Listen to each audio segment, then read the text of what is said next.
Greetings and Hare Krishna, you hep cats. The Fredo and the Freak, we have returned in quick time for episode number 56 of LuchaWorld. Can you believe we have returned so rapidly, Fredo?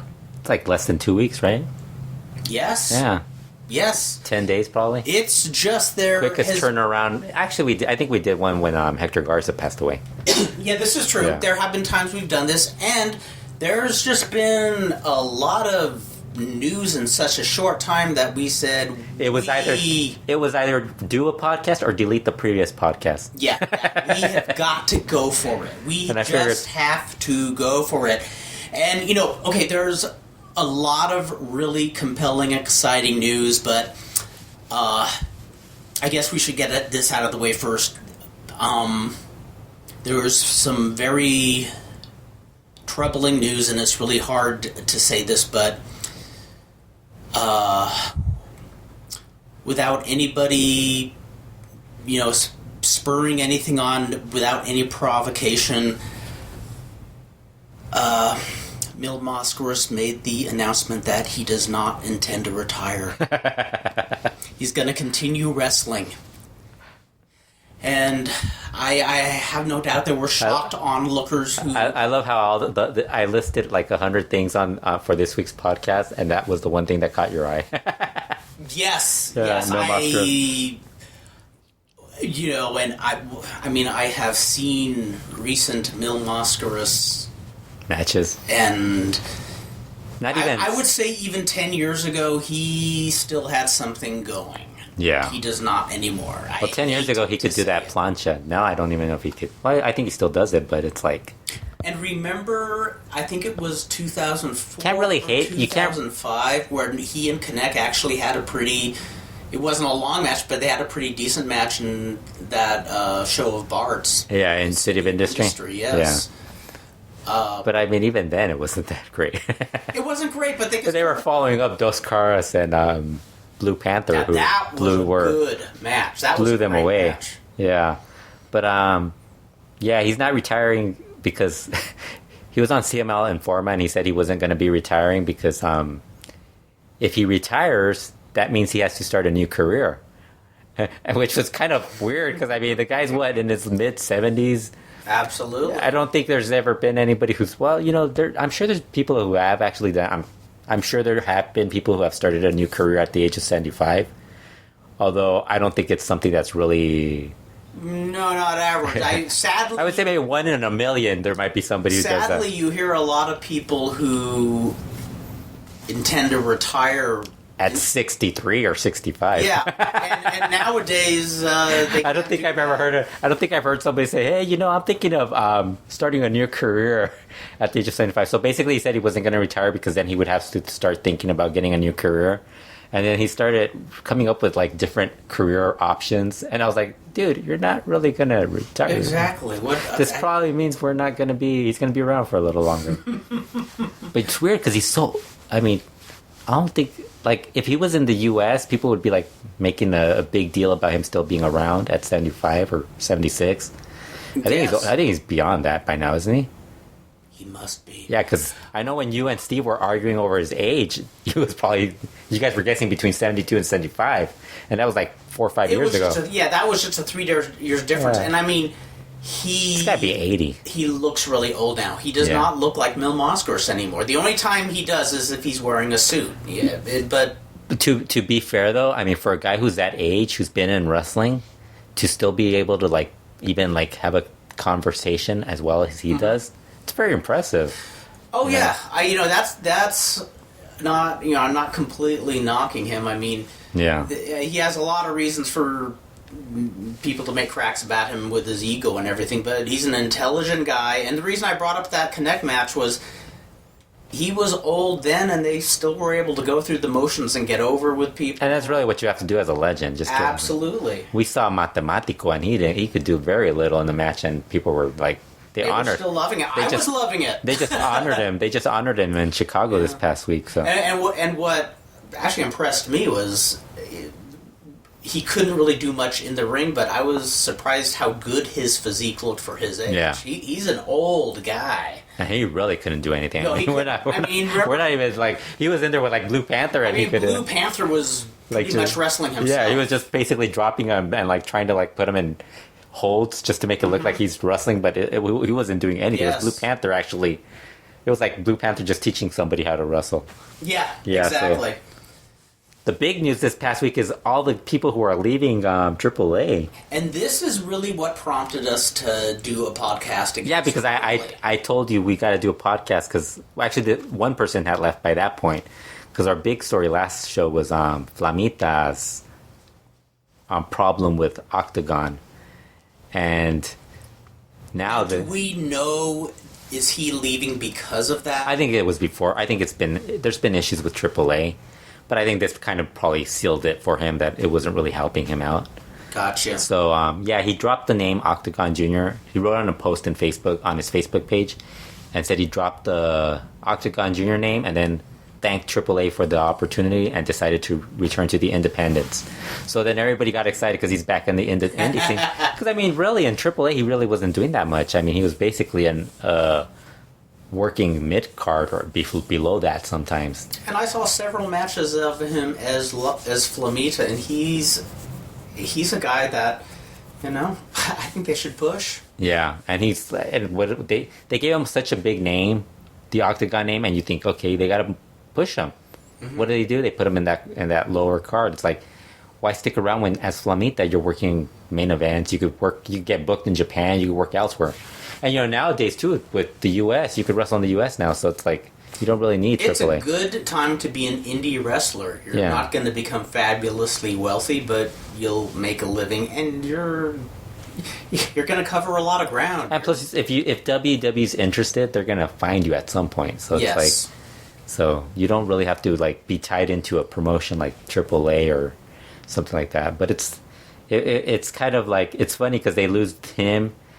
And then, like, I think, what was it, a couple of days later, Electroshock announced that he was leaving also. Yes, and was there... And he's been around for a long time. And did he give a reason behind that? He just... Well, they don't give this... There's another guy who actually left before this that also said something. His only thing was that he would rather... He didn't say... He thanked AAA for the opportunity, for all the years. All he said at the end was, like...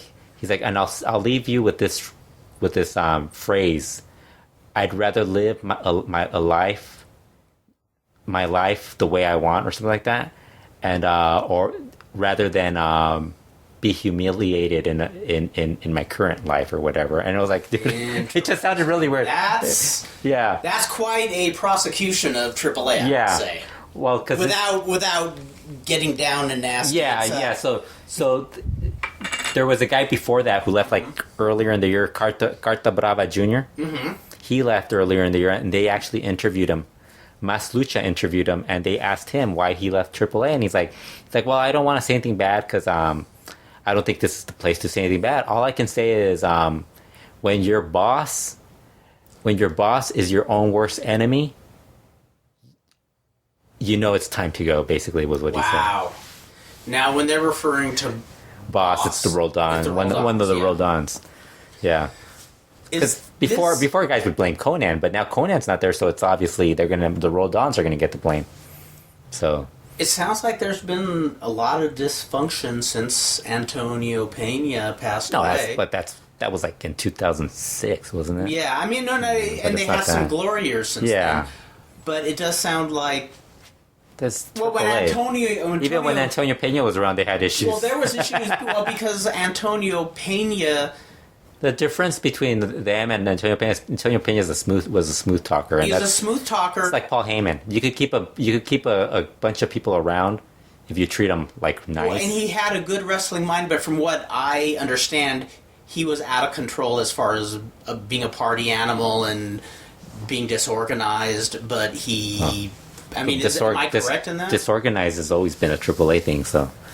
But that's not just AAA, that's a Lucha Libre thing. That is Lucha Libre, but Antonio Pena was kind of extreme on that, wasn't he? I mean, he loved to party, and he... Well, the party thing, all I ever heard was the Exoticos talk about that, but it wasn't... Well, I heard about the Exotico parties, but I also... No, I'm not talking about Exotico parties. I'm talking about the Exoticos telling stories about seeing him at clubs and stuff like that. But I don't know. I don't know about the other stuff. You would know. The rumors I've heard was that AAA probably could have done a lot more if he just was a little more organized. Yeah. I mean, he totally transformed lucha in the early 90s, and it sounds like he could have even done more with it if he just... Well, but like you say, that's not just lucha, that's wrestling. That's wrestling. Well, there's a lot of wrestling like WWE's a lot more organized than what AAA and all those promotions are. So yeah, that kind of... So Electroshock left, and it was funny because he'd actually been working main events because they have a pretty thin roster now with him leaving. But it's another guy who leaves because of the whole Lucha Underground AAA thing where the pay's not really working. But apparently the Lucha Underground guys aren't actually that happy either. So it's like sooner or later. I don't know what's going on with AAA. All I know is when Dr. Lucha starts thinking that a promotion's going to die, and he thought that for CML for like several years. It's weird. You don't really hear CML guys complain about that stuff. You can say what they usually will complain about how they're booked, never getting an opportunity to move up, but they never complain about not getting paid. They don't complain about that sort of stuff. It's always just how they're booked and stuff like that. Well, when I hear complaints about AAA, it sounds like AAA is like the AAA show. It sounds like no wrestlers really stand out. But the weird thing is, like, when Pena was running it, it was like he could pull that off because he was a good booker. These guys, they're just like even his undercard was so much better than what they're doing now. It's like it just looks messy right now. Now I know some of the people have returned because there's really only been Cage because everybody. Oh, so it is just Cage. Hijo del Fantasma hasn't returned because he's injured. He just had surgery, and Rey Mysterio's. He's not going to return full time, so it's basically just been Cage. And so money might still be an issue too. Could be, but it's like they're bringing in Luchador Sorpresas. They brought in Pagano, who's like this big indie guy. That's a big score, huh? Yeah. That's basically that's like bringing in Thunder to like. I was going to say next to Thunder, I have heard nobody. I have heard no wrestler. I would say if you made like the top 3 worst luchadors. Thunder, Pierrot, and Pagano. And I think Pagano is actually better than Pierrot, which is saying something about how bad Pierrot is. The only difference is Pagano's a deathmatch wrestler, so he has that bad reputation for being that. And he's really bad. Yes. But he's like, at least he's like a little bit more of a... There's more people who think he's like a bigger deal than Pierrot. But he's awful too. They're basically booking around that guy too, so I don't know what they're doing. It's a mess. So then Konnan posts. It hasn't been a good week for AAA. So Konnan posted a video right after we did. I think we did it on a Monday, the podcast, right? Yes. He posted a video from an ex-employee who was in that bus accident from last year. The one that killed the representative. Yeah, the Irma Osorio or something, and this guy was missing a leg. Oh, wow. He was in a wheelchair, missed a leg. I didn't realize there were other critical injuries in that. Well, they said there were critical injuries, but nobody really revealed what was the critical injury. Just thought, maybe they're just like hurt. It must have been really bad where there's probably more, because you don't really hear about these guys returning or anything like that. So he was talking about how AAA hasn't helped the family financially, and neither has the bus company. Wow. So they're pretty much, he's like they got to go through an attorney to just get through that. But it's like there's another issue with another AAA. issue. Yeah. It's just I'm not shocked that a bus company won't come. Yeah, through. But I mean, a wrestling promotion not coming through either isn't that shocking. That's true. Either. Which is more reliable, a bus company or wrestling promotion? Not just there, but in Mexico, but in the United States too. Well, I mean, you're hearing them say this, and people are like, "Oh, I can't believe they don't want." And it's like they're not paying their wrestlers right now. What makes you think they're going to be able to pay an employee that's not able to work? Absolutely. Benefits. Yes. Health benefits. How are they going to pay health benefits? This isn't like your government job or like working for a company like Sony or Panasonic or Walmart or something like that. You know, this is a wrestling promotion. Wrestling is so backwards because, you know, they want to be seen as mainstream and top of the line, but yet It's weird because the guy's a production he worked for the production crew, so it's like that kind of, you would think there would be more to it than that. Yes. So it's like, I think they're in big trouble. That's going to be the one that's going to be their downfall, probably, because if they got to pay him and the rest of the families, that's a lot. Well, and it's funny when you read about WWE. I mean, they're probably the highest status wrestling company in history. I mean, they gotta publicly traded, but they still treat the star employees, like ass backwards, like the way a small company if would. Something like this happened, they would actually have to pay, because they would. They would. Here it's different. Here the government would be like, no, you guys got. Yes. There's reasons that they're doing all this stuff. But there still is all the issue with them being independent contractors and all that bogus. The wrestlers, but I'm talking about the production company. If somebody from the production crew, that would be different, because that's got unions and stuff like that. The other thing that happened with Konnan, Court Bauer on one. Lucha blog, Cubs fan, brought this up. Court Bauer mentioned on one of the MLW podcasts that he was no longer working with AAA on the TV show that they were going to do that's airing in Canada on the Fight Network. He's not going to be a part of that anymore. So maybe we'll get Konnan finally getting to say something about AAA, why he left. Although he's pretty much said everything on Twitter and his Facebook page, but Konnan, he'll be candid. He's got more to say. Yeah, he got more to say. He's candid. He'll pull no punches. Yeah. Well, I just think it's funny because I don't know. I mean, I've been following Lucha for a really long time, and you always hear about AAA having all these issues. This isn't something that's like new. Like you were talking about how, oh, this must be new, but it's like AAA's always had these weird issues with employees and stuff like that. Yeah, well, but it cracks me up that people who had relationships with AAA all of a sudden are like, oh, this is a new thing. It's like, we gotta bash them, we gotta put them down because they're doing this stuff. It's like, guys, AAA's always been like this. Just because you're got a business deal with them or they hired you to work for them doesn't mean they're any nicer than they used to be. Not so much nicer, but it seems they'll go through this really glory period where guys are paid well, things are going great. They're not really paid well either. The undercard guys were never paid well. I'm not talking undercard guys. People in wrestling, they've never been paid well. It's not. People get paid based on what they're certain things. Okay, gotcha. Main event guys. Gotcha. That's something that people are always trying to like glorify about wrestling. It never. Well, and to be honest, that's an age-old story in Indies, wrestling. Undercard guys never. It's the same in every single. Yeah, and I'm not talking so much the undercard guys, but the main event guys. Yeah, but I mean, you would think when they start making more money, you would think that would go. It never goes to the wrestlers. It always goes to the. It goes to the person. It doesn't, but I mean, I assume that's one of the things. And there are some wrestlers who are probably making more money. I mean, you gotta, as a promoter, you gotta find out who's the most valuable person.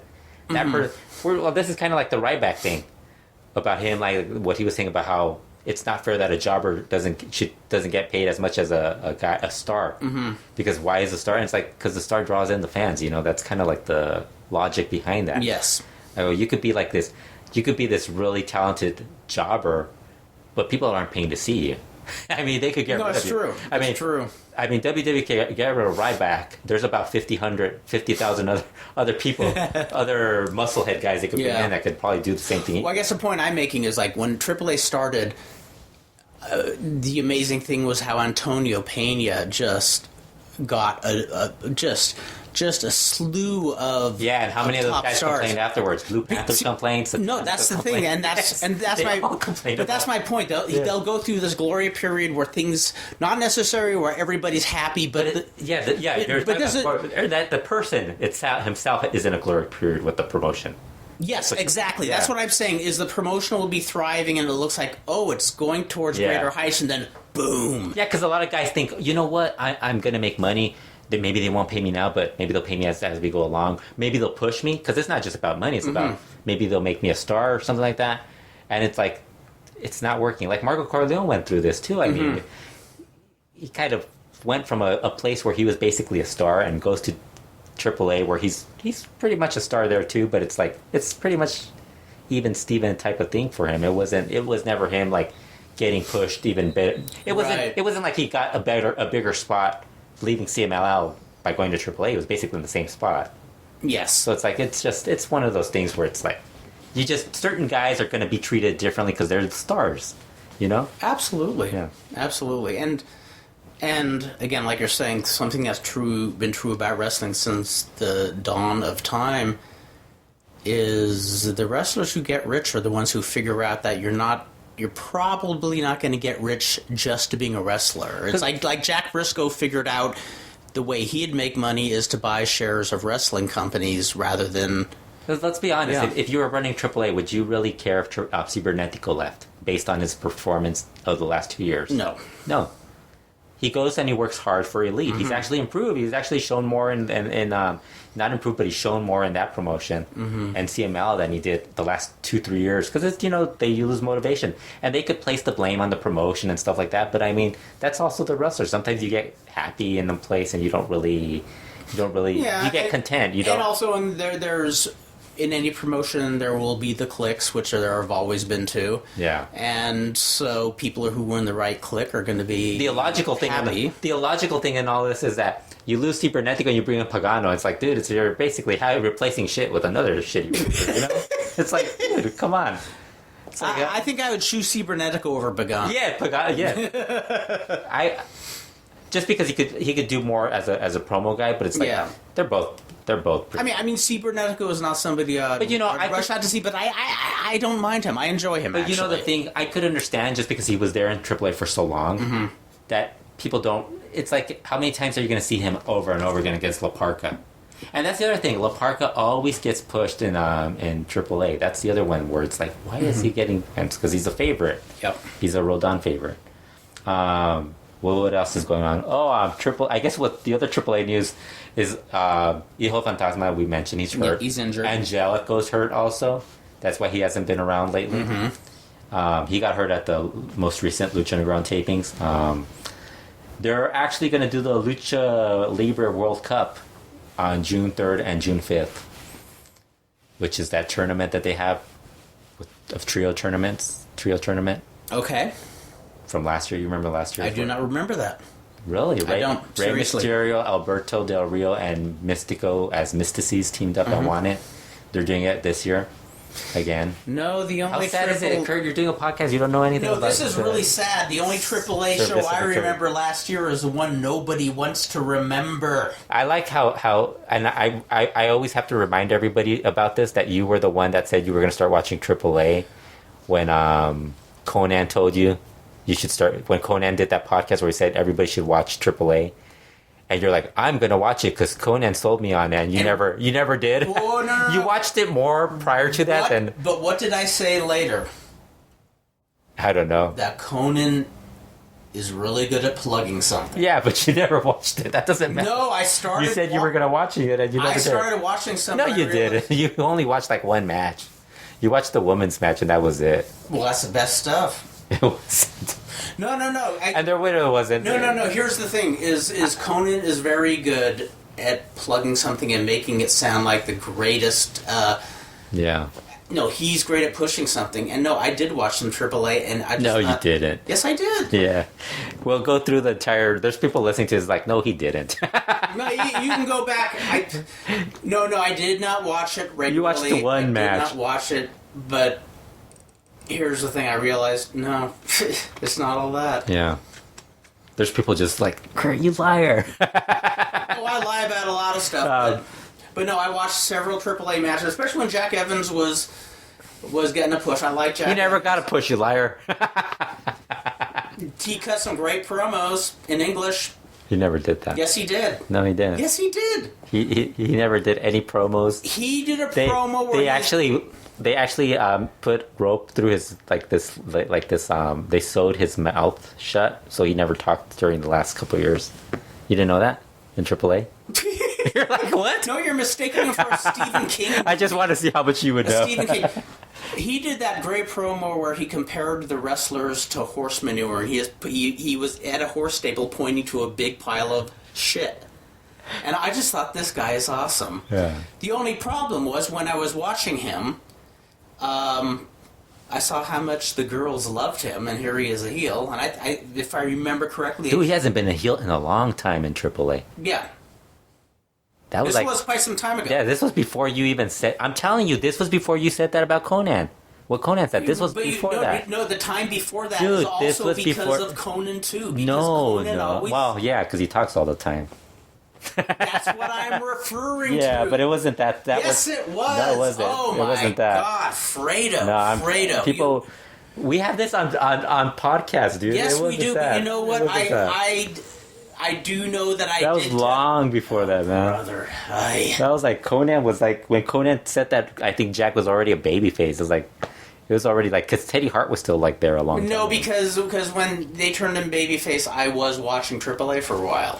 Yeah, it was before Konnan said that on Figure 4 Weekly. Or whatever the podcast... Figure 4 Daily. Fredo. Kurt, come on, keep talking. Let's Fredo. go. Let's switch over to something else because you're wrong. What kind of... So you're going to watch the Lucha Libre World Cup? Hell no. I have something to say. Okay, so... Tejano Jr. and Pentagon Jr. Since made it. so contentious, I have to say despite the... It's contentious because you're lying about watching AAA. Come on. Just admit it. You don't watch it. No, what did I say? Okay, I don't know if I said it on podcast or not, but... You'll be lying if you are denying that. Dude, it's like on Slam and Stand and on the LuchaWorld podcast, too. It's like on two podcasts. Dude, yes, I said I was convinced. Bix was there, too. Bix, Dan Farron, Brian. Yeah, they're all there. They're all there. This is what I'm telling you, Fredo. Uh-huh. Konnan sold me on it. Yeah, and you never watched it. No, I watched it. I know, you watched the women's match. I agree with you. You watched the women's match. I watched other stuff too. And you watched Triple Mania, I know, and then you regretted it. No, this would be before Triple Mania. Triple Mania was... You watched Triple Mania, that's what I said. You don't have to watch it anymore. Fredo, I have stuff DVR'd of AAA. This was before he said anything. AAA hasn't been on TV. It was on Galavision. And we're talking about another time. It was like 2010. I have bought Konnan's hype several times. Yeah. Okay, we'll agree. This is several. You've fallen into Konnan's trap multiple times. Yes, okay, I have. I'm not going to lie. Konnan is a great. Maybe pitcher. We didn't bring it up the last time. If I had a pro, all I know is the time I brought it up was when he did that Figure 4 Daily podcast. That was the one I remember. Because the one before that, I don't even remember him. Like, I know he's on every single fucking show. I remember which one you're talking about. Yeah, no, that's not but he was on before that. He was on. sold me several times on it, and there was one time where I was trying to get into AAA for watching. Now he's going to tell you not to watch it anymore. So yeah. So watch, I start watching it, I like it. Well, you're not going to like it because everybody's leaving. So at this point, it's like, why bother watching? That would be actually a kind of fun show. A show where they announce matches and nobody shows up. There's an empty ring, and... But I just like how Electroshock... I mean, this guy's...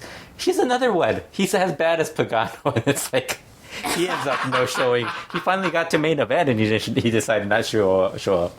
So it's like there's a lot going on. No, it's fascinating. It's fascinating. No, if I had a product that I thought was good, fuck yeah, I would hire Konnan. Well, you haven't watched Lucha Underground, so I mean, come on.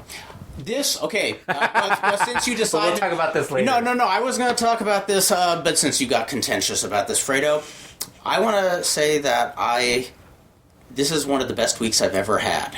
Uh-huh. Now, I have access to all of this second season of Lucha Underground. Yes, you said that last time. Now, you remember this. How many episodes have I watched of it? From last season? No, this season. This season, none.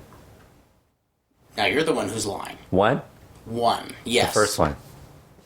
Well, I was close. I told you several times. It was better than saying 5 or 10. So, folks, it was 0 or between 0 and 5 and So, folks, 5, this is the lesson you're learning in this episode.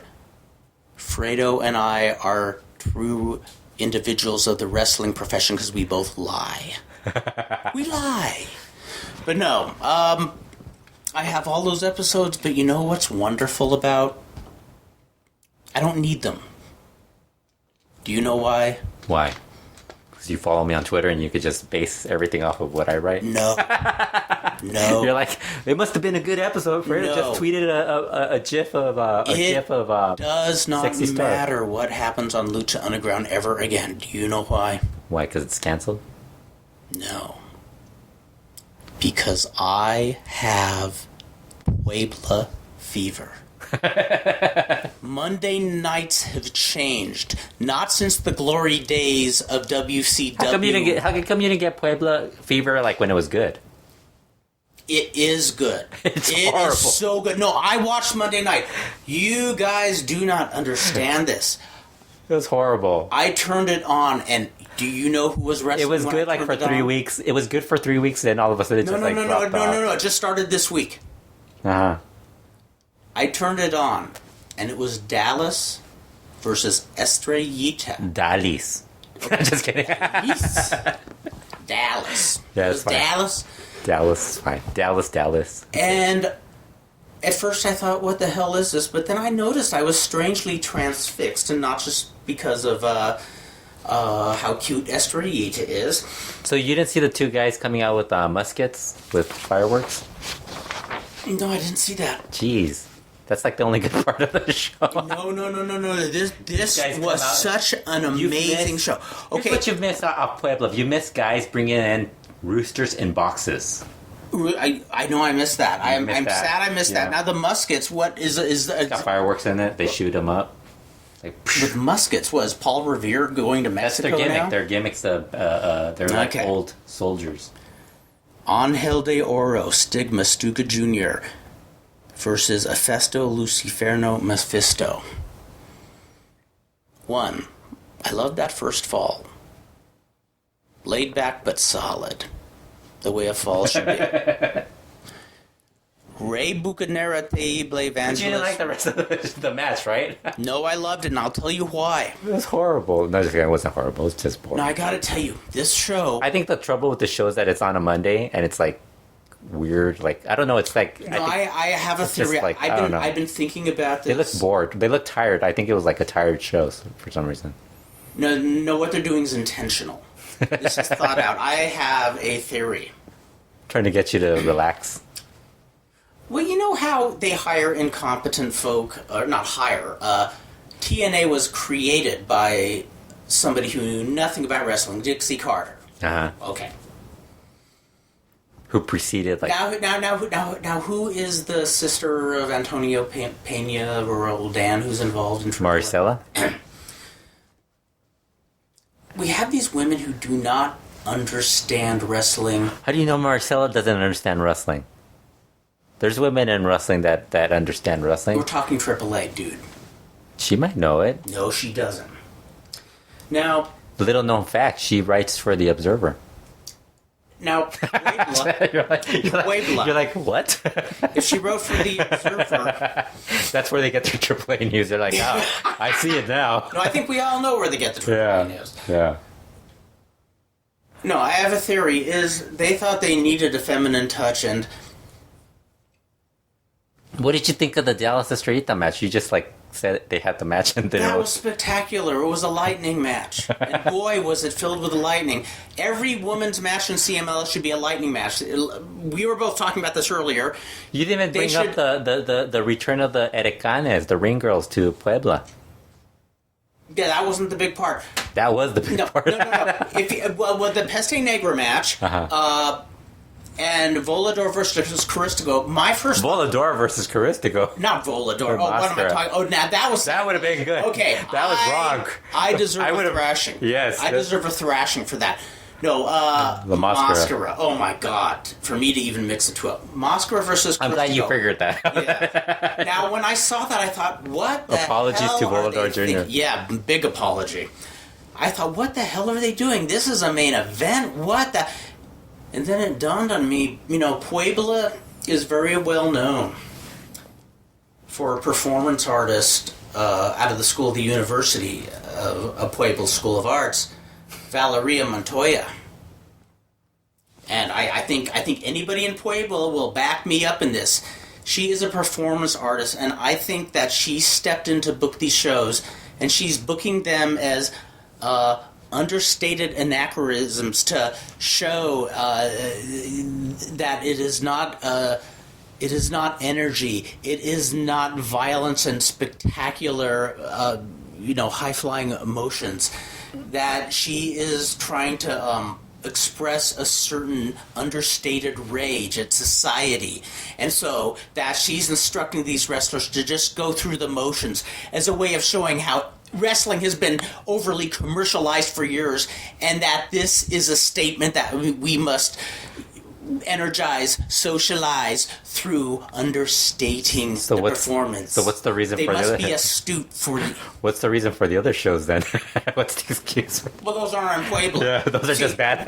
That's You're like, no, those are just bad. Yeah, those are just bad. Those are just bad. But Puebla, Monday nights, I will not watch Lucha Underground now. Monday nights, I'm going home. I'm watching Puebla. I'm watching Puebla. You gotta watch next week because you said you were gonna start watching. You're gonna tell. And I'm gonna start emailing Valeria Montoya and thank her for her contribution to. Although next week should be pretty. Like, there's actually a good match, so she might have been kicked out. She's probably on an art exhibit tour or something. Exactly. So they actually brought in a good match. Yeah. Although there's it's Puebla. We'll know if it's bad. Now I would love it. I would love it if they replaced her with the LA-based performance artist from the '80s, Joanna Went, because she used to throw paint and puke and rip things apart, and that would be something new. In all seriousness, last night. No, in all seriousness, let's get back to this.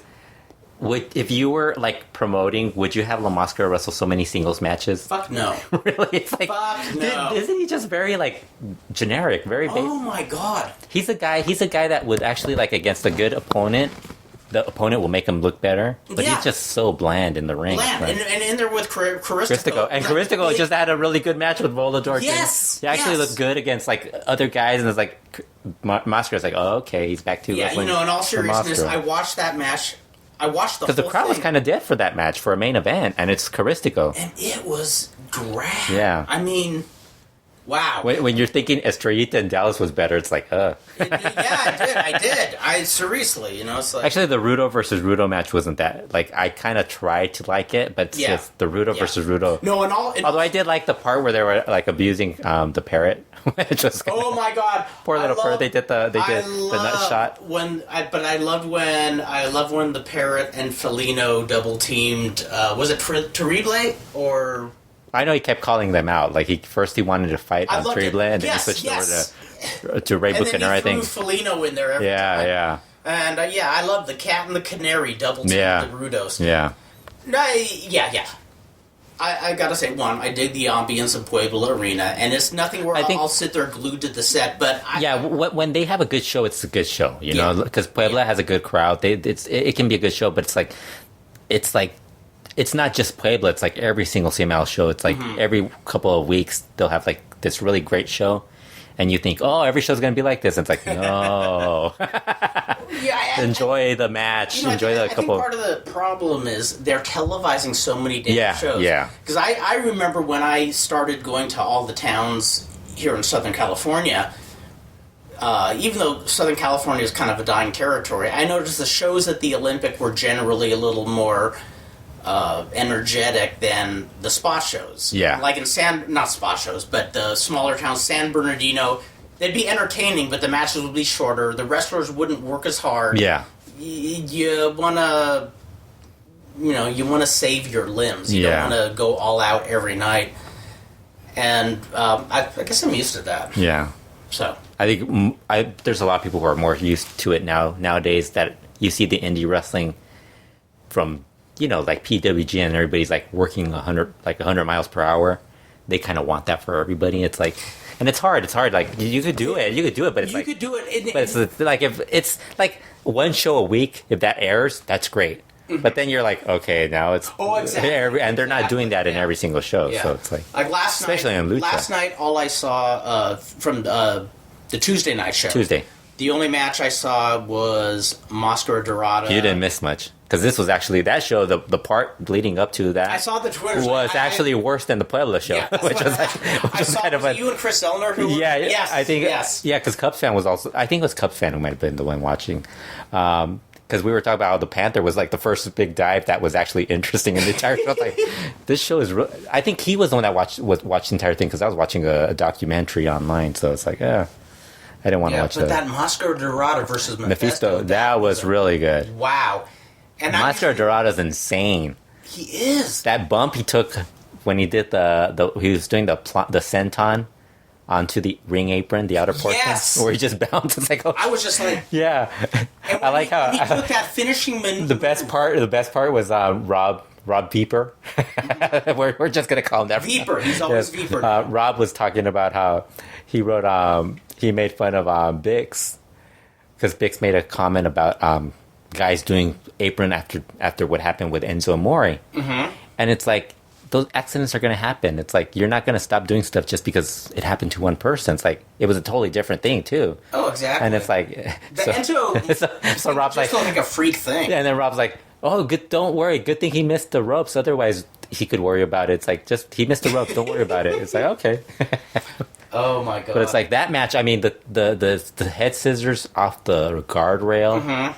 That was insane. Just the timing to do that. And that one tope he did in the third fall, where he hit headfirst into Mephisto's chest.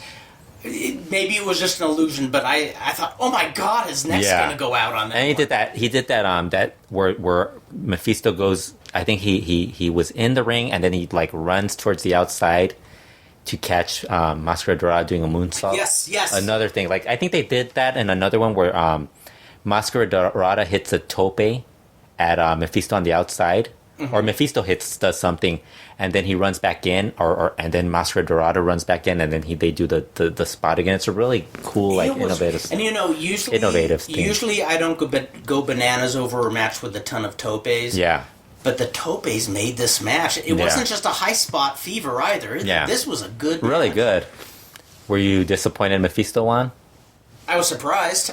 I think they're setting up something with him as the main attraction for the anniversary. I thought he has a cool mask, but I mean, I think if he could work it where he just wears paint, because he's bald anyway, so it's like he could do something with that. He's done that with the Bane mask and stuff like that. I'm a huge Dorada fan now, so I'd love him to keep the strap. I want him to I want him to take the mask or something, get his big win. That would be cool.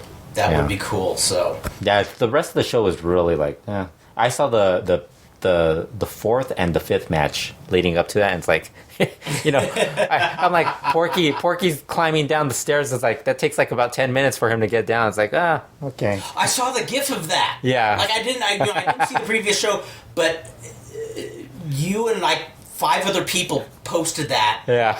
And I just thought whoa, is the Athletic Commission... See, I don't mind him being used every once in a while, but then they put him in matches like the semi-main and the main events. He's I just get worried something's going to happen to him these days. He should be. I almost think they should put him lower in the card, because the lower in the card you are, the less likely you have to walk down the steps.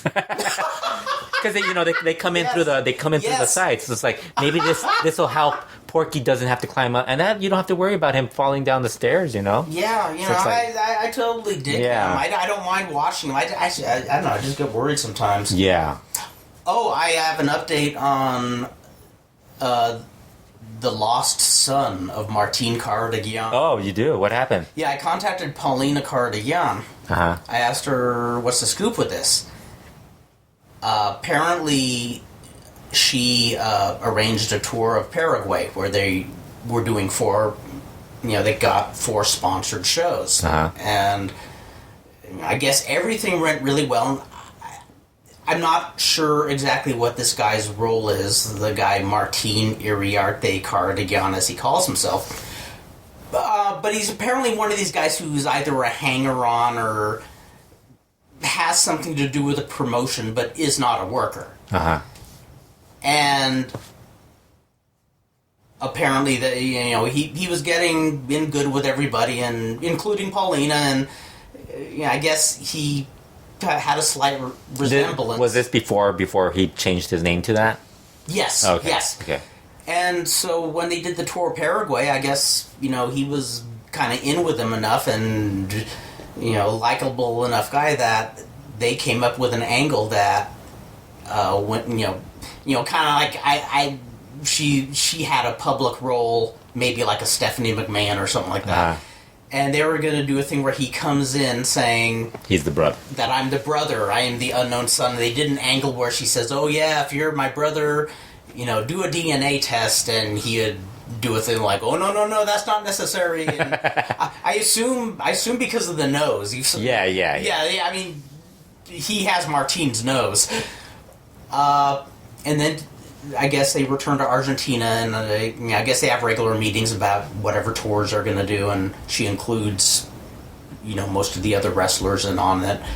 And she said he was noticeably absent, and she said throughout the next day she started getting all these IMs and texts and emails from people saying, you might want to check some of the newspapers and the internet because we think something is wrong with our friend. And he's trying to tell the press that he really is Martin Karadagian's illegitimate son. So he took an angle and made it into something real, a storyline into something real. Right? Yes, and she didn't go into great details, but she said other people were trying to contact him, and I guess somebody said it's getting actually creepy because it seems almost like he's starting to believe it. Oh, jeez. Yeah, so what is she going to do about it? She's not really that. She says she's just going to let it ride. She says she's a little weirded out by it, but she's just not going to pay it any. Yeah. And it sounds like there's nothing for him to want to get out of it from her, right? Right. Yeah. Right. Okay. It sounds like he's just trying to make himself famous. Yeah. Oh, geez. It sounds like he's a little. I mean, we've met fans like that. Yeah, before, yeah. So that's the story of the unknown son of Martin Karadagian. Yeah. And he'll probably be even more unknown in a few weeks. I should mention Kato Kung Lee is in the hospital. Now, that's very sad news. Yeah. I'm sad to hear that. El Dandy posted on Facebook that he's been I think from the pictures that he's posted, he doesn't look like he's been 100% the last couple of years.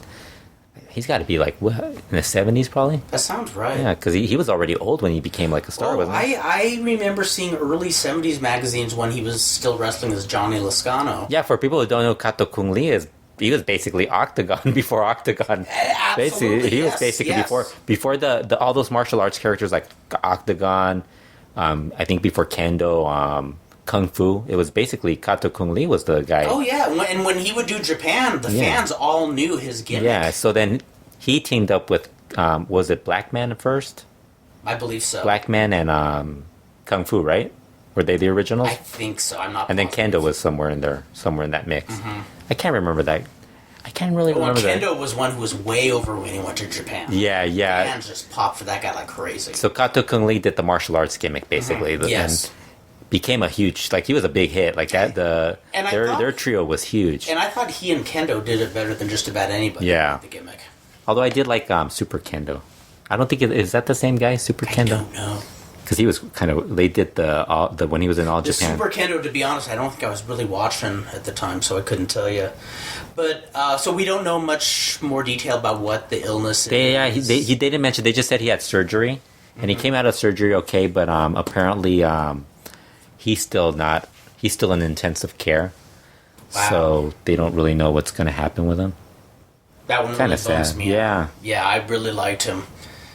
And generally heard good things about him, too. He's somebody we should, when we do Superboy's podcast, we should ask about, because he's probably been he probably wrestled against them, because I mean... Oh, I would be not surprised in Japan and all that stuff. And I would not be surprised if in the 70s he did some of the shots here in Southern California. You know, because even in the 70s, a lot of the... should have just picked... Empresa and UWA wrestlers... I mean... appearances here. What was I gonna... Now, if I recall correctly, were you telling me Dandy was mentioning trying to do fundraisers for him? Yeah, they did. They're doing it's not like here. Like here, you do a GoFundMe. Like there's a GoFundMe here for Joe Doring. Yes. The guy who from All Japan who has brain cancer. Who's battling brain cancer. I think he's still battling it because he's doing radiation stuff like that. He had surgery, pretty extensive surgery. Yeah, I mean, they have the scar and everything. Yeah. While over there, what they do is they give you an account, a bank account, and you donate through that. It's is it easy to do? I don't know. It's I know it's so foreign to me because I'm so used to people telling me just to PayPal it or here nowadays it's you do it on. I'm still puzzled why they haven't embraced PayPal over there. It's Yeah, I mean, when I tell people, why don't you just tell me about PayPal or something like that? It's like, what is that? Yeah, they're trying to do that, but the sister-in-law is handling that, so. But I don't know how that's going to work. Yeah. Wow. I mean, that's one of the ones I'd love to throw a couple of bucks at if I could, you know? Yeah. I mean, I heard when he was a lot younger, he actually had a pretty legit... Yeah, Kung Fu and Black Man as the Fantasticos. Kung Fu and Black Man. Okay, yeah. Yeah, because I remember when Black Man, he's like, Black Man, and they immediately thought Steve Blackman, and it's like, no, Black Man. I like Black Man. Yeah, because there was a white man. Remember, there was the heel was white man. The heel was a white man. I never saw a white man, but you know, Black Man actually worked here in the local territory, and I really as Black Man. As Black Man, yeah, I liked him. I liked him. Kung Fu, I don't know if I just saw him past his prime, but he was one who because they had that huge didn't he lose his mask to Atlantis, right? I believe so. Yeah, because it was a huge deal where he was gonna. It was a huge deal. I remember thinking when I saw all the lucha mags that Kung Fu looked like the coolest thing, and then he drops his mask. He's all like, he's like this old looking dude. Like, well, that was like remember when Gallo Tapado dropped his mask to Fuerza Guerrera, and I just thought, oh my god, that poor guy. That poor guy should have kept his mask on. I hate to say it, but, you know. Yeah. He looked like he woke up in an alley or something, but... Well, he wasn't that... He kind of looked Asian, though, like Kung Fu. He didn't look that bad, but he still... It wasn't the... When I talk about Kung Fu, I'm talking about just as... I like the nunchucks. Remember the nunchucks thing where they would be, messing around with the nunchucks? That was awesome. In fact, first time I ever saw Kung Fu live, it was in a 6-man. It was when Ari Romero very first turned heel. And it was great because Kung Fu did... this great nunchuck display, and I forgot he already died. And quite a while ago, actually. I was reading that. I was like, oh, he died already. I think it was about 10. Was it about 10? Yeah, it was a while ago.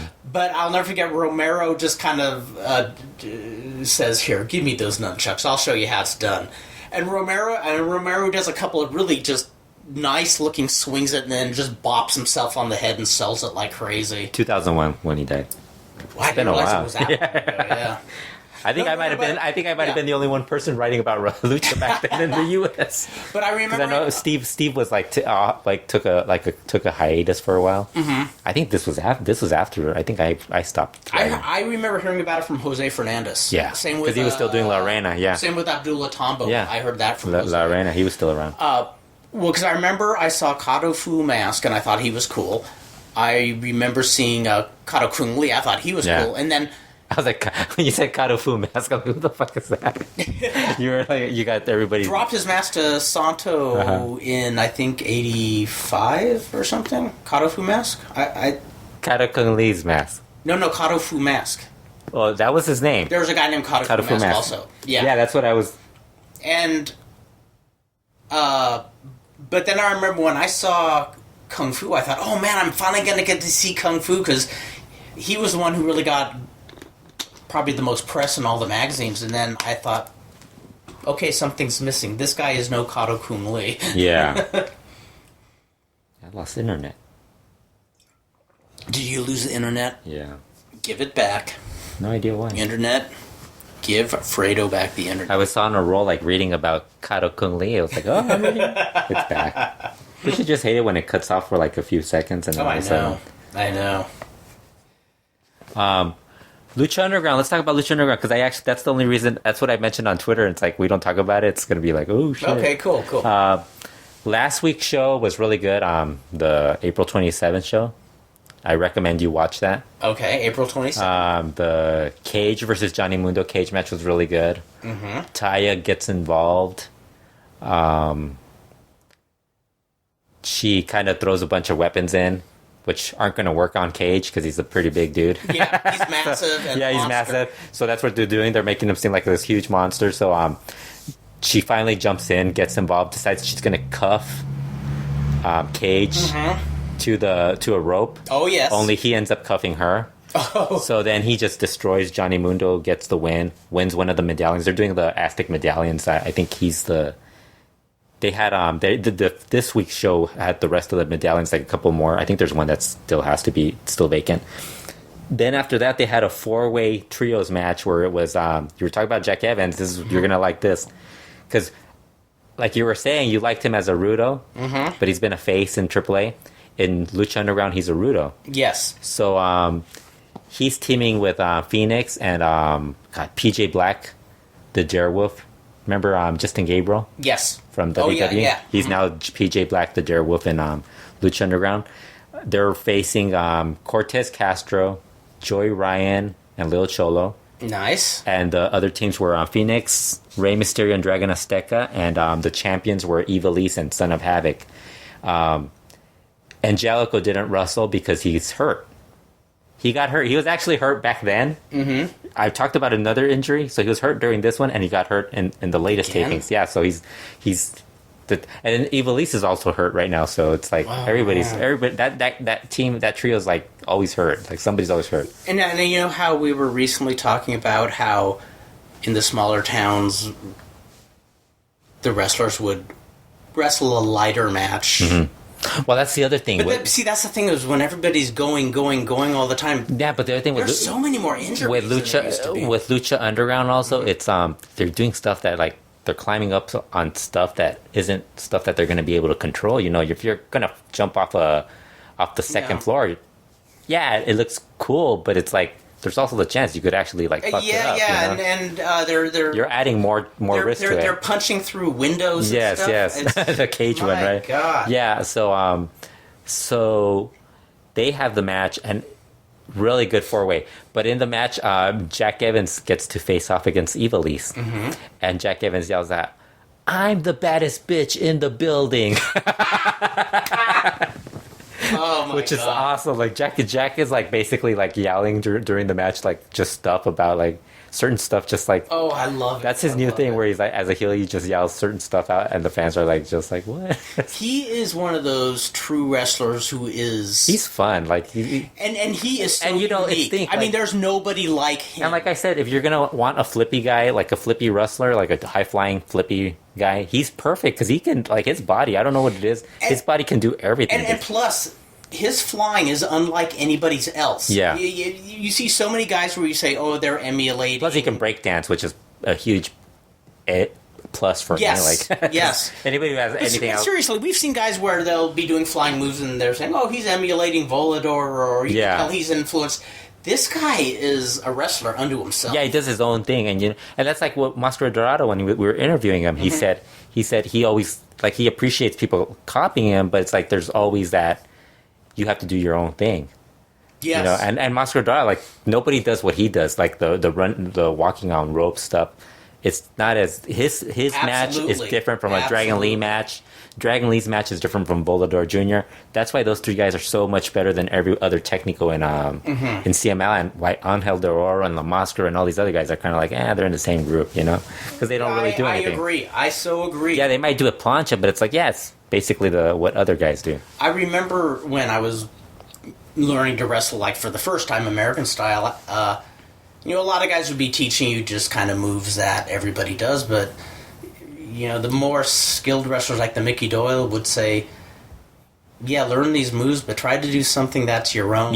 Try to make yourself stand out. And you know how many? It seems to me like people more than ever, people just are merely imitating their heroes. I don't want to go too off topic, but you mentioned Mickey Doyle's name. You know how many shows I've watched this week where they used the name Mickey Doyle? No, yes. No, wait, really? NCIS. There's a Mickey Doyle. There was a Mickey Doyle as a villain. And then I was watching the documentary. No, it was what was it? It was a story about Boardwalk Empire. I've been watching Boardwalk Empire, and there's a Mickey Doyle in that too. Oh my lord! Only that Mickey Doyle you'd probably get a kick out of because he laughs. He's one of those, the evil gangster who laughs. Oh, yes. Like, it was just annoying. And I heard, and I haven't heard any detail about the show, but I heard that's one of these shows to watch. It's really good. It's really good. Because I finished season 1. Elena and I have just about run out of shows to watch, so that's one of the ones we're considering. Yeah, that's really good. Cool. So back to this match. It was really good. A lot of dives and crazy shit that you would expect from Prince Puma and Rey Mysterio and all these guys. I actually like the cage match more than this 4-way, but they were both great. Oh, very cool. Yeah. Now, Cage with Johnny Mundo, is Cage more the face now? Yeah, he's more of a face. That's what he should be. Yeah. He's just the big guy. Because we've talked about this before. Yeah. He's big, monstrous looking, but he just moves so fluently. Yeah, because he could break stuff, but you got Matanza and Mil Muertes who are pretty much the same size as Cage, because none of them are huge guy. They're huge in size as far as muscle and all that. Big dudes, but they're not huge as in tall. They're not like 7-footers or anything like that. But so you got when Mil Muertes and Matanza Cueto, or even Pentagon, when they're going to kill somebody, they look like they're going to kill somebody. Brian Cage kind of looks like he's more of that guy who's like people think they could take on, but you can't knock him down. Yes, that's what I exactly. like. He's like the Incredible Hulk, like kind of like that, more of a hey, he's not going to back down. Yeah, I like him. Yeah. I like him a lot. Yeah, and you got to have somebody who's a little different from the other guys. Today's show, we're taping this on Wednesday after Lucha Underground. They had all 4 matches were for Aztec medallions. The show wasn't at the level of last week's show, but I mean, you can't. Last week's show, Lucha Underground show, is probably one of their 3 or 4 best shows that they've had. Kind of like anything's going to be yeah, you can't top that. Yeah, you got to top it with like a really standout show. So they had the Mac beating Marty the Moth to win one of the medallions. Then they had Siniestro de la Muerte, the one surviving member of the Disciples of Death. I think I mentioned last show where he murdered the other 2. I love how people die off. Yes. I'm waiting for a great resurrection. So he beat King Cuerno. So then Chavo Guerrero Jr. shows up and he wants a shot at one of the medallions, the Aztec medallions. He shows up at Dario Cueto's office, and Dario Cueto tells him he doesn't think he can't give him an opportunity because let's be honest, he usually fails. So he told, and Chavo was like, he's like, you got to prove to me that you're worth getting the shot. So Chavo was like, I'll show you. So before that, they had another skit where Sexy Star goes in to talk to Dario Cueto, and Dario Cueto's, he tells Sexy Star he understands what's going on with her and Marty the Moth and his sister Mariposa. He's like, I understand because my brother and we went through this with my mom. She was abusive until we had to take her down. It's like, and it's your turn to stand up and take down Mariposa. So I'm going to have you in a match, a no mas match. Yes. So this is going to be the main event, a no mas match, which is an I Quit match between Mariposa and Sexy Star. So then they show a skit where Famous B, Mascarita Sagrada, is working out, lifting weights. Oh, cool. And in the shower? No, in the weight room. Well, not. So Famous B shows up and tells them he booked them for a match for the Aztec medallion. So he's like, you get that match today, and because I'm gonna make you a star. And so he gets them all ready, gets them in a robe, and they're all like, everybody's excited because Melissa Santos is gonna introduce Mascarita Sagrada, but she gets cut off by Famous B, and Famous B does this really great hype introduction for Mascarita Sagrada. He comes out with a girl, the blonde that Famous B made famous, and they all show up. They're all excited, and they announce his opponent. Cage. So then you see Cage is like, oh, so you see Mascarita Sagrada's like, oh my god, I gotta wrestle Cage. That's great. Cage destroys him in like 30 seconds. Yeah. He gave him some offense, but like in less than a minute, he ends him. So then Cage is like worried about, like he checks in to see it, and Famous B's like checking in on Mascarita. Famous B's great in this role too, by the way. That's cool. And the girl's right there with them, and they're checking on Mascarita Sagrada. And as they're checking on them, Chavo Guerrero Jr. sneaks in and steals Cage's Aztec medallion. So then Cage is checking on him, and Famous B's like, you got robbed. And Cage is like, what do you mean I got robbed? He's like, I didn't rob anybody. What do you mean I got robbed? He's like, no, you got robbed. So he turns around and he sees Chavo Guerrero Jr. holding the Aztec medallion. So then that leads to the next match, which is Sexy Star versus Mariposa.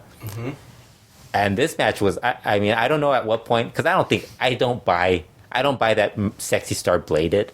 It's just not. It's just you don't see it. I just don't see it just from meeting her and seeing her. It's possible that she could have cut her like the top of her head where she's got hair and stuff. Because I think that's one of the spots. Or there's a spot where you could cut. Do you think she went hard way though?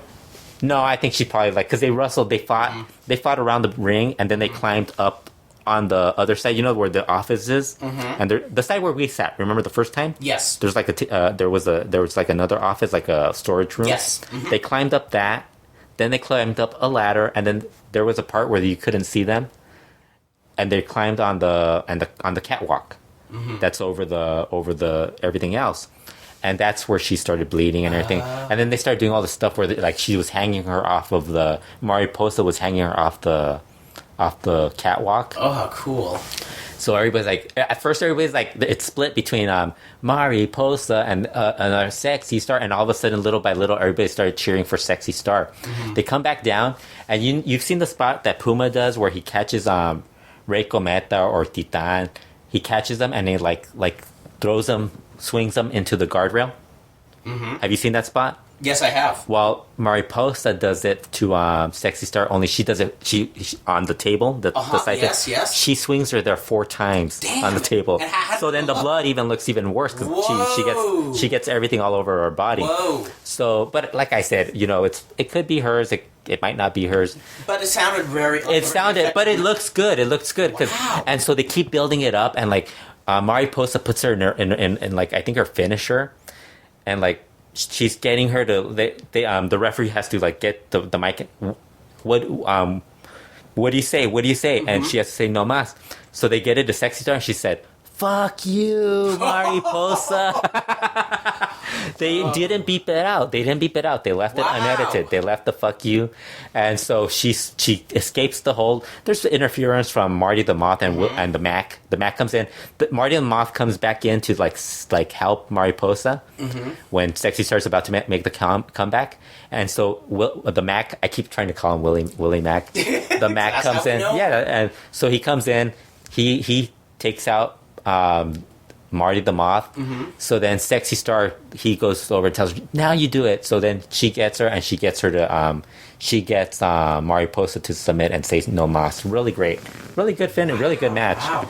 I mean, it wasn't as good as the matches prior to that, to the previous week, but it was a strong finish to show that the first like really kind of main event women style, versus women in Lucha Underground. You should do that because the women versus man thing. And well, if Ivelisse could stop getting injured all the time, yeah. Ivelisse is there, Mariposa, and Sexy Star. I mean, that was probably her best match she's ever had. I mean, from the way you're from what it, I'm sure you saw from what you've seen of her in AAA. I mean, you've seen her in AAA before that. 'Cause the time you haven't seen AAA, she hasn't really wrestled. So it's like you haven't missed her that much. And actually, we were joking about you watching that one women's match. So it's like she was probably in that, but she hasn't wrestled that much because of injuries too. So like, I would say the last 3 or 4 years she hasn't really been on that much. But it's like that was probably her best match, I think, ever, really. Because I mean, I maybe she had a great match with Fabi Apache, but Fabi Apache's best matches were usually against her own sister or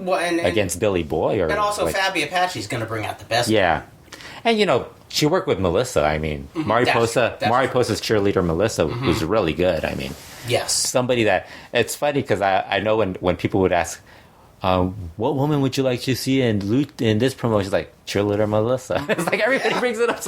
It's like every single time, cheerleader Melissa. It's like, why aren't you guys paying attention to this? You know what? It kind of bums me out. I picture, unless she gets some miraculous push in 20 years, she's going to be the greatest woman wrestler nobody ever remembers. I mean, like the WWE women aren't that attractive. Like, it's not like this. Oh, they're over the top hot now. Yeah. She should be there. Like, she's somebody who should have been there. She should have been in TNA. I mean, she's somebody. She's both gorgeous and she can work. She could work. I mean, she can work. She could out wrestle anybody. Absolutely. Yeah. Absolutely. So I'm wondering if she's going to be in, because that Lucha Libre World Cup, they're going to have 4 women, 4 teams of women. Curious if she's going to be in that. It does show what a bizarre. Not sure because they have listed Oz Academy and Pro Wrestling Wave from Japan, and she's with Stardom. Wasn't she like the president of Stardom? I think that's what they named her, right? President Stardom so. USA at that show we went to. Yeah. Yeah. And she had but she's a lucha underdog. Remember, she had that really good match. Who was the MMA gal? Shayna Baszler. Yeah. It was only her second match. Yeah, and she's getting more really bookings. Match. I know she was the one I. And then it's so funny. That was the one you sat next to at Bart's show, right? The previous time. It's funny when Eric Van Wagenen asked me what women I would recommend on Twitter, and it's funny because I don't think he brought in any of the women I recommended other than the pirate, Kaiji Kari Hojo. Yes. Yeah, that was the only one because I recommended the ones that looked cool, and to me Melissa looked cool. Actually, I think he did bring in most. I told him, you can't go wrong with any of them, really. And something Physical was pointing out when with Melissa's match, it looked like Melissa was letting her opponent carry some of the match, which is impressive for somebody who's that. You know, the weird thing is that they posted pictures of, I guess, Sexy Star. Her husband posted a picture of the match afterwards from the match we were talking about that just aired. Yes. Where she's bloody, so it's like maybe it's possible, but because they got beat up a lot. And then Melissa posted a picture of the beating she took in that match, and she's got bruises all over her body. But I'm thinking because she was naked in the picture, she just covered herself up and took a picture of the side of it. Uh-huh. And so you see this one comment that says, "You're going to start making this into a fetish." Like bruising, bruised women fetish. And I'm like, dude, that's probably like I don't mind them doing that, but it's probably not something you want to do because it's like I don't want to see that. Yeah, because it's like it's well, one of the things that's kind of it's already you already have a lot of people complaining about the women's intergender matches. Now you got to do this. It's like it's not going to help that stuff. Well, and also, with the whole roller derby phenomenon. Frequently, I'll see women who do roller derby on Facebook showing a big bruise on either their butt or their leg or something to show that it's real. And it's like, we know you get hurt. You don't have to keep showing us every bruise you got. Yeah, like if you, Russell, you never showed anybody you're not like, hey, look at this old bruise. Yeah, exactly. You're always getting bruised up and stuff like that. And I mean, this is the old man in me. The original roller derby stars, I hate to see what the injuries look like then because they're only showing you the outside part. Those bruises from the outside actually do damage the inside too. So it's like and if you watch 1970 roller derby compared to roller derby today, the ones back then were so much more badass and you don't see Mascara Dorada posting pictures of his bruises, and he got pretty fucking hit. That match on Tuesday, he got the bump on the apron because he did two. Remember the power bomb also, the power bomb that Mephisto game, and then like the few times the topes and stuff like that. He had to have gotten bruised. That very finishing move after the Super Devil swings. Yeah, that looks scary. Would you take that? No, I would. I would not. Even from Mephisto, even from somebody who knew. Yeah. Okay. Because I've just started watching semi-regularly again. Is that just a move I haven't seen before, or was that the first time? Yeah, you haven't seen it before. It's been frequent. But I freaked out watching it. Well, there's a lot of stuff like really nervous like the top rope Super Frankensteiner. That always scares me, and it's amazing how they do it. And then the other one is the Spanish Fly. Yeah, Spanish Fly. I'm like, how do you? All those moves, but it's because they're training. They train. Mascara Dorada said, he trains from the morning all the way through like hours and hours of training. But I still get nervous watching it. I mean, I know they're probably going to be okay, but man, Negro Casas, why isn't he showing us his bruises? He got beat up pretty bad, and he's like. But like that's something I just want to briefly bring up. I know it's old news. The injury? Old news now. No, the hair versus hair with Volador. Just again. You didn't watch it the first time, right? No. I just watched it like about a week ago. Because of the Stecca airing. I just looked it up on YouTube. Okay. YouTube. The way he put over Volador in the match and just sold it like he was totally defeated, injured, and humiliated. Man, Casas just understands wrestling like nobody. Great, like he's the greatest, really. I think I know people.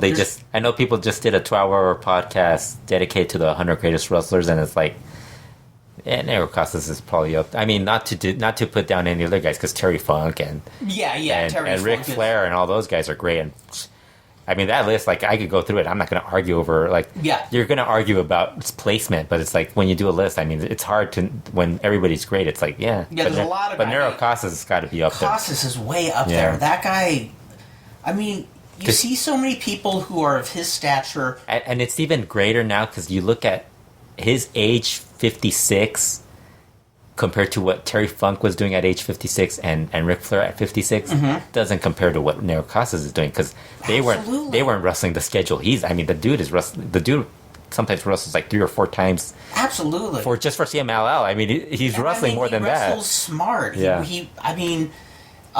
There's so many guys of his age and stature who, when they put somebody over like that, he's wrestling Rush tonight. They don't want to make it look that effective. But man, he made it look like Volador destroyed him physically, spiritually, everything. And Volador Jr. is going to the Best of the Super Juniors.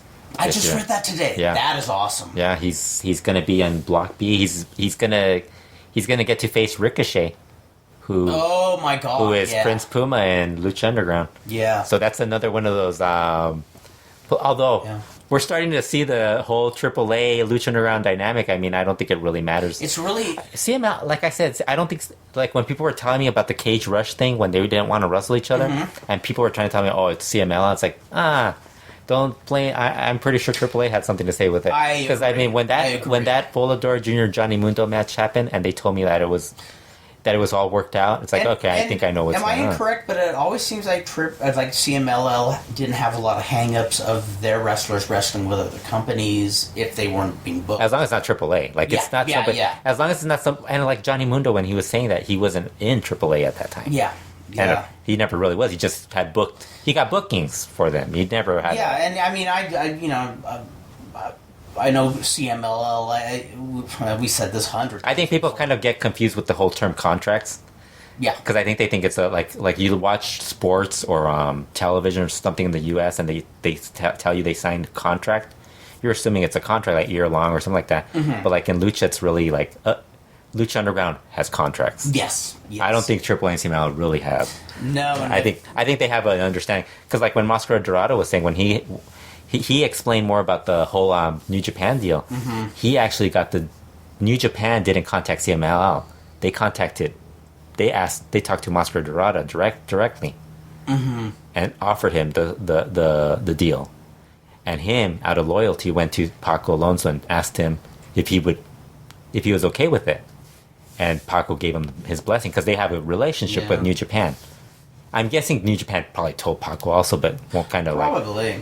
And the more I hear about it, it sounds like Paco takes a slight very, very, very personally. But it sounds like if you're professional with him, it sounds like he's. And that's what Mascara Dorada was like, kind of saying, like, if you and like even like when Hijo del Fantasma left, when he left CML, he even said he wanted to meet with Paco. And it's like, once you meet with him, he kind of understands what you're going through.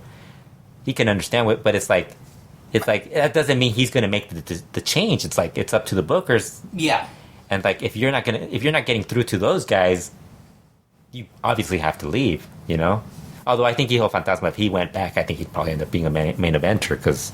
Probably, yeah. But it sounds like if you show him respect, he'll bring you back. We've talked about this, that we're assuming that was Sombra's game plan in leaving. Well, see, like, I think with luchadors, if you're under 30 and if somebody's interested in you, if you don't have family and you're under 30, say WWE wants you, you got to go. Because I mean, Mexico's always going to be there. But when you're thinking about the way Mystico went about it, how see you guys later. Yeah. But Sombra planned it out in advance and I don't on the most professional terms I think I've ever heard of any wrestler leaving. Yeah, because I think with Mystico, what happened was, like, I think he got the deal and like told them afterwards. It's like, it wasn't like I'm thinking of going to this place, or they're interested in me. What should I should I take it, or would you match it, or what? It wasn't like that. It was more like, hey, see you guys later. Yeah, exactly. And you're this guy whose family has run the business longer than anybody else on earth, and this young guy saying, gotcha. Because, I mean, even the way they booked him, I mean, they just cut off a lot of stuff. And whereas Sombra was like, he was still getting, like, he was still pushed, you know? It was still like a... Right. Yeah, the best run of his career, really, on his way out. I cannot remember them doing a greater gradual exit of a wrestler than Sombra. We got to look back and see, like, more or less. But I mean, there hasn't been that many guys that have left to WWE, and even like when they were going to WCW, it was so different back then. I mean, back then it was like you rated the promotions. You know, you were like, it wasn't the same as now. That was insane. Yeah, like that back then it was like I want El Dandy. We're gonna pay him more, and you're fucked. You know? Yeah. And then but you know who ended up getting the worst out of that was Konnan, because now Konnan, everybody hates it. It's true. Yeah, it's true. I can't see him ever, like, unless these projects. Although I think he's done well here. He has. Well, you know, it's funny because he's in a better place now, whereas in the past. And it's funny. His strong point is his bluntness, his opinions, but at the same time, that's what shoots him in the foot too. He's had 9 lives as far as getting in and out of promotions. Yeah. I mean, his strength is his weakness. I think. You know, it's like. Well, should mention Dragon Lee's out 3 weeks, which is a bummer. Yeah, I hope he'll recover. It was a little longer. Everybody just thought that he might have been the one that everybody assumed he was the one going to Best of Super Juniors. Because we were talking about that. Yeah, I think we talked about that last week, and the last show. And but I think they already had planned Volador Jr. was going. Right. I think it's probably, I don't know, like, I'm guessing because he's the one that, I think, well, I mean, you can't go wrong. Volador Jr., Dragon Lee, or Mascara Dorada, one of those three is going, got to give him one. It wasn't like they were sending La Mascara. No, although I would have preferred they sent La Mascara so you wouldn't. But then they might never send a luchador to Japan again. New Japan will say, well, it was a nice experiment, but... Well, I mean, they have Tire Mask. the current one's kind of like La Mascara. Okay, and with that, I guess we've covered a lot. Anything else you want to talk about? Anything else? Any other news that you found out? No, nothing I could think of. I think we covered quite a bit here. Mystico and Mephisto winning the Parejas Increíbles match. Oh, yeah, I saw that. That wasn't bad. Oh, did you watch that? I actually watched that Friday night. Isn't it amazing how much wrestling I've watched in the last couple of weeks? How was that match? It was actually good. I kind of wish that they focused a little more on Caristico and Mystico at each other, but they just switched each other around. Yeah. It was good though. It wasn't like the Rush Sombra. Remember the Relevos and Green? No. It's where they waited till the very end for them to finally face them, which was great. How would I say? It was nothing to write home about, but it was good. Yeah, it was good. Yeah. Well, Mystico's done a lot better this year. So Yes. Can't really hate on him. I can't hate on him, and Plus, he's a good little brother. He's a good big brother for Dragon Lee. He's being nice to him, and and I have a soft spot for him because he got put into a gimmick that is hard to fill. I gotta mention this. My God. I gotta mention this. I was watching CML Informa, and they were they interviewed the guys who are gonna have matches on Saturday's show. The Saturday show is the Sábado Retro and Arena Coliseo, which is it's a smaller show, but it's got this more of a traditional feel to it. So they brought in Artillero and Flyer. Flyer shows up late. And he shows up because he asked him, how'd you get here? He's like, oh, I drove I rode my uncle, my Tío Ramon's motorcycle. Tío Ramon is Volador Jr. Okay, yeah. So yes. So they're like, well, as the show's ending, they're like, well, hopefully you didn't get. Oh, they're like, hopefully you guys get hopefully you guys have a great match, so you guys can get money thrown, and you can actually pay any speeding tickets you might have gotten while getting to the show. And Flyer, this is one thing I noticed he does have a good sense of humor. He's like, oh, I don't have to pay those tickets because it's my I was wearing the mask, and they'll just go to my uncle's to my uncle. It's his motorcycle. I love it. So I was just laughing. I was like, oh God, that reminds me of when they were having the lucha shows of Pico Rivera back in around 1990, and Greg Regalado. It was before he was a wrestler. We were all paying whatever it was for parking and stuff like that. He drove up and he grabbed one of the wrestling masks he bought from Tijuana and put it on. Thinking. I just said, is this the I'm wrestling here? They're like, oh yeah, go right ahead. And they waved him through. Jeez. That's funny. Oh, well, this has been a fun show, and hopefully nothing new happens for the next. That's right. So kidding. who knows when we'll return? Last time, I think I ended the show by saying "see you next week," and I guess I was being. I think you were right. Yeah, I guess I was prophetic without knowing it. You know, subliminally prophetic, I guess. So. Maybe next podcast we'll have the Superboy podcast. Yes, it is about that time of year where we have to have a Superboy podcast, so we will do that. And until then, may the right hemisphere of the brain short-circuit the left hemisphere. May the left hemisphere short-circuit the right hemisphere. And bing, you are there.